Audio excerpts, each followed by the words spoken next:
When is the right time to walk away in a relationship? So, first, sa akin, randomly, kami, number one talaga is kapag hindi ka na masaya. In all aspect, tipong naoobliga ka na lang dahil nakasanayan mo na ang taong yun is na andyan lang.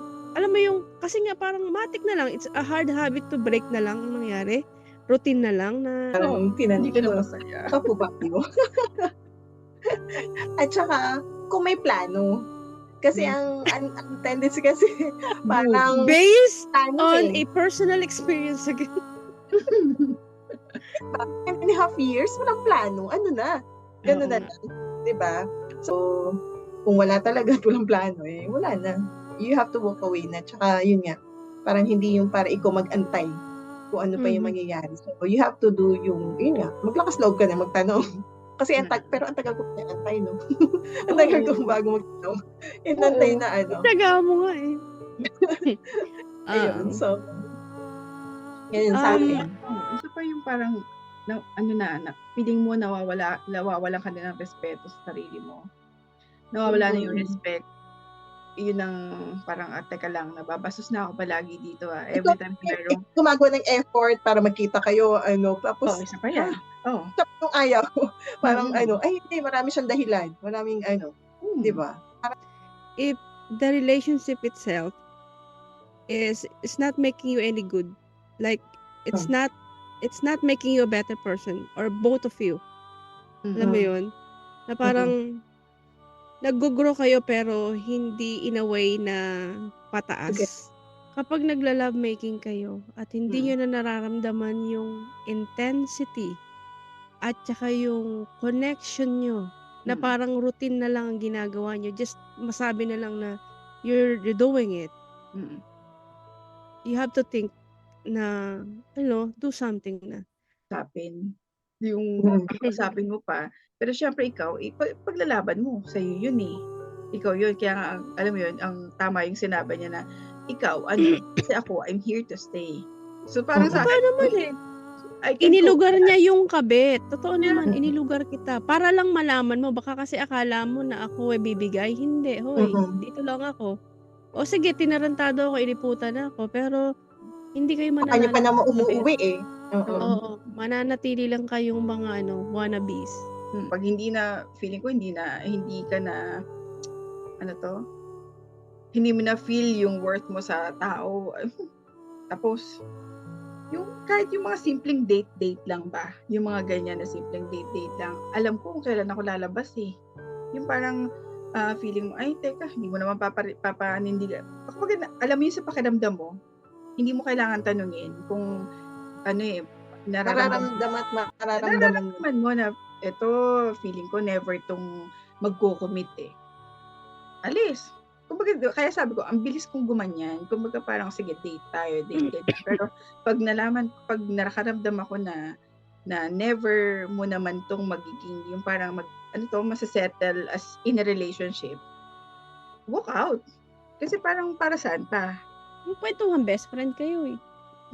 Pero kapag you don't see yourself and that person as your best friend, yung tipong excited kang ikwento kung ano nangyari sa'yo, yung mga gusto mong gawin, like, hindi ka na excited makipagkwentuhan sa kanya, nag-start ka ng maglihim, you'd rather share it with somebody else, hindi na doon sa tao. Right.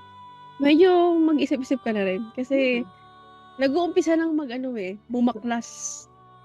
Ano ka ba kasi I think kapag talaga nasa isang relasyon ka, whether you like it or not, whether it's beautiful in the ears nung jowa mo o hindi, the person deserves the truth. Kahit masakit pa yan.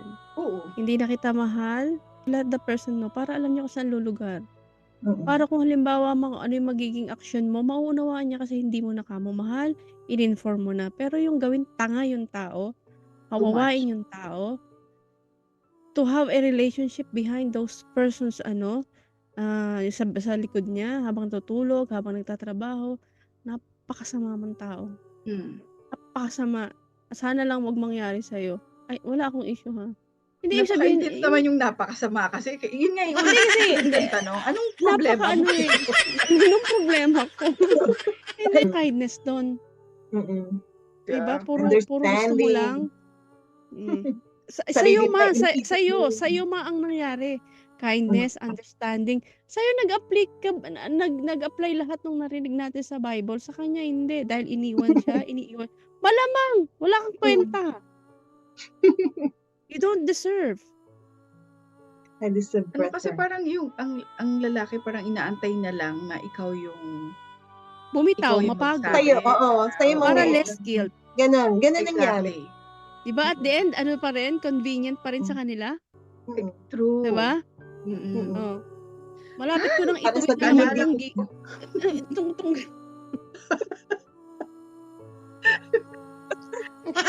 Nagigil lahat ng frame natin. kasi kung halimbawa naramdaman naman na during relationship nakaramdam ako na parang natetempt ako na gawin itry sa iba. Pero hindi ko ginawa kasi una kong iniisip anong pakiramdam kapag sa'yo ginawa. Yeah. Correct. Pangalawa, yung mahal mo, walang kaalam-alam. May nangyayaring rigo doon sa utak mo na nagtataksil ka na with that person na hindi niya alam. That's Tapos actually cheating. nakikipagkwentuhan ka. Exactly. Diba? Parang nakikipagkwentuhan ka, nakakausap mo yung jowa mo, pero at the back of your mind, meron ka palang ibang iniisip na iba. Ram. Pangatlo, sige, eto ang pinakamatindi. Lagi ito. Sabihin na natin, sige, nag-give in ka, nakipag one night stand ka, nakipagbanatang ka. Sige, nairaos mo. Ngayon, yung guilt. Kaya mo? Hindi pa na kaya. Kaya, yun na nga eh, yung guilt. Ngayon, hindi pa. Paano kapag natuklasan ng tao? Nasaktan mo yung taong mahal ka lang, walang ginagawa sa'yo, may tiwala sa'yo, tapos ginanon mo dahil lang nangati ka, dahil lang gusto mo lang itry, na curious ka. Is it worth it na i-give up lahat ng pinagsamahan ninyo? Yung mabuting puso ng taong mahal ka na hindi ka iniwan kung kailan ka mababa? Kaya mong ibigay yon at iwanan yon dahil lang sa pangangati ng isang beses?